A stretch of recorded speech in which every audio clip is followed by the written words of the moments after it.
Don't worry, honey. I guarantee your father will behave. Mom, it's a picture phone. Welcome to Master Frame, where we dive deep into the craziest and most mind-blowing moments in pop culture. Today, we're counting down our picks for 10 Simpsons predictions that will blow your mind.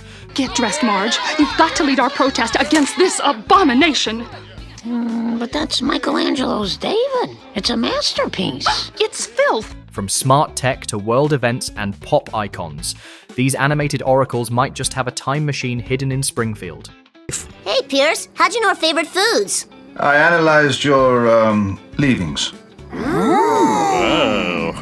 Number 10. Nobel Prize prediction. Bengt Holmstrom. We're watching the Nobel Prize announcements live from Stockholm. We're watching the Nobel Prize announcements live from Stockholm. Ooh, the Nobies! In the 2010 episode, The Full Monty, the kids of Springfield Elementary bet on who would win future Nobel Prizes. Among the names on Milhouse's betting card, economist Bengt Holmstrom, who, years later in 2016, actually won the Nobel Prize in Economic Sciences for his work in contract theory. It took 6 years, but Milhouse was nearly spot on. Who knew the biggest brain in Springfield wore glasses and loved Lisa Simpson? It's time for the noblest Nobel Prize of all, the Peace Prize. I would kill for that. Number 9. Lady Gaga's halftime show. Before she became a real-life Super Bowl legend, Lady Gaga literally flew into Springfield. In the 2012 episode Lisa Goes Gaga, the pop icon visits the town in a silver outfit, suspended by cables as she performs for the crowd.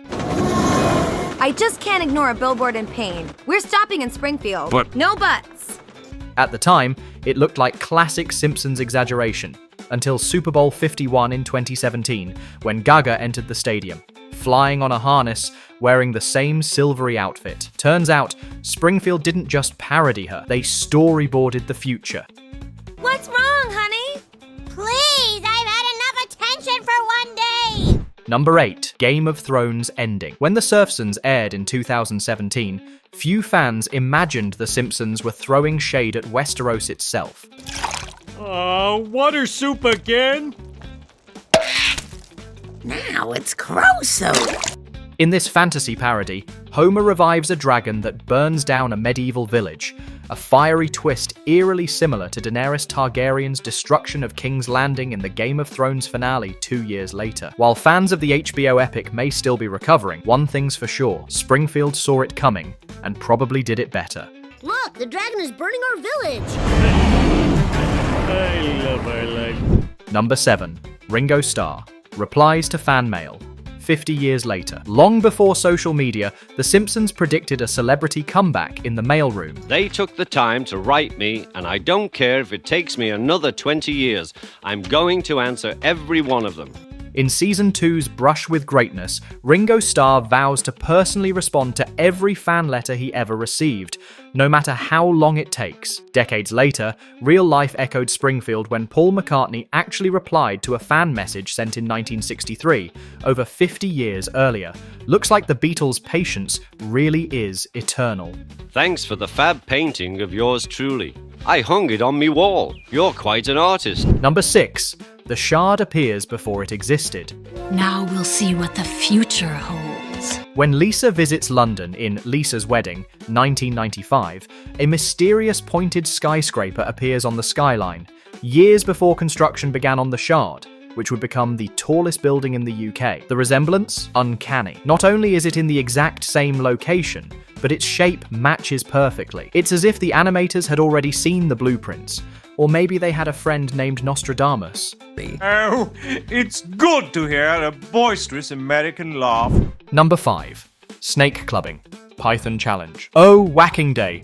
Oh, whacking day. Our snake sculling day. This classic season 4 episode depicts Springfield residents celebrating their annual Whacking Day, a town-wide snake hunt. In a tradition that dates back to founding father Jebediah Springfield, every May 10th local residents gather to drive snakes into the center of town and whack them to snake heaven.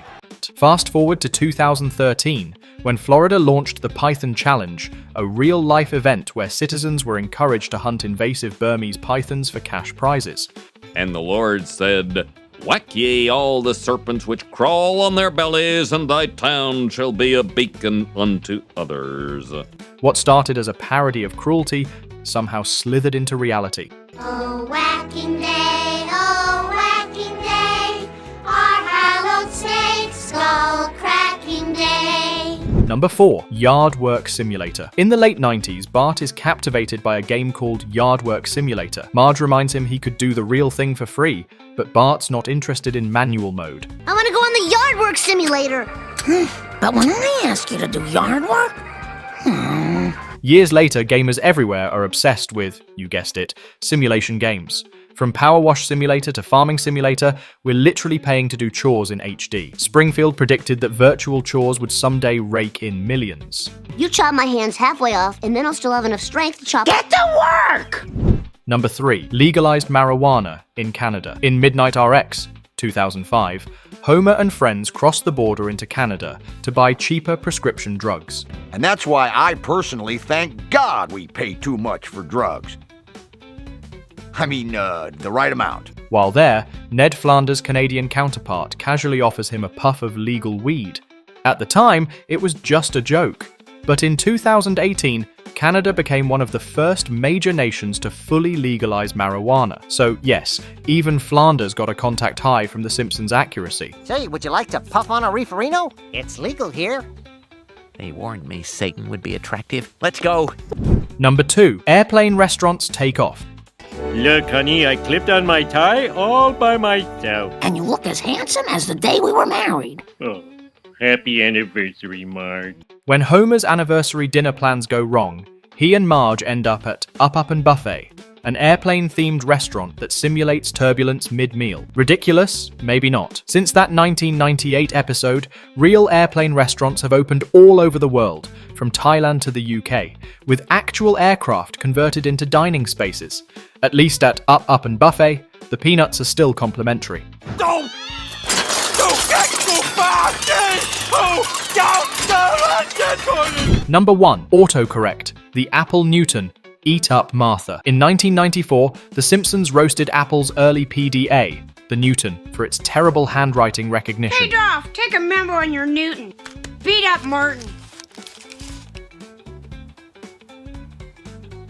Bah!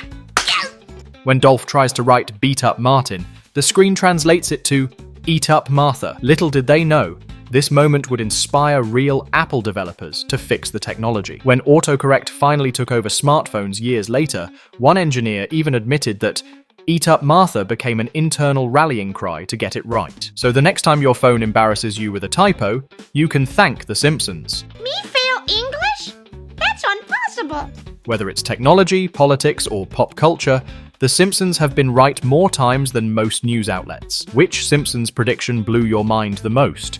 Tell us in the comments, hit that subscribe button, and ring the bell so you don't miss the next video. It was the greatest movie I've ever seen in my life! And you wouldn't believe the celebrities who did cameos. Dustin Hoffman, Michael Jackson. Thanks for watching.